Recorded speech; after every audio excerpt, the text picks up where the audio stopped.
அனைவருக்கும் இனிய விநாயகர் சதுர்த்தி நல்வாழ்த்துக்கள்.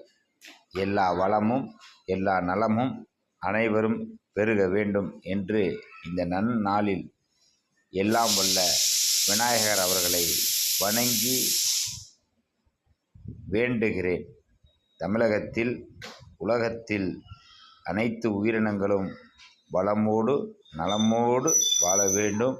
அனைவரும் ஒரு தாய் பிள்ளைகளாக, அண்ணன் தம்பியாக, சகோதரர் சகோதரிகளாக சந்தோஷத்துடன் மகிழ்ச்சியோடு வாழ வேண்டும். எல்லோர் இல்லங்களிலும் எல்லோர் உள்ளங்களிலும் மகிழ்ச்சி பொங்க வேண்டும். நோய் நொடி இல்லாத ஒரு நல்வாழ்வு அனைவரும் வாழ வேண்டும். அதற்கு எல்லாம் வல்ல விநாயகர் அருள் புரிய வேண்டும் என்று இந்த விநாயகர் சதுர்த்தி நன்னாளில் வேண்டி வணங்கி கேட்டுக்கொள்கிறேன்.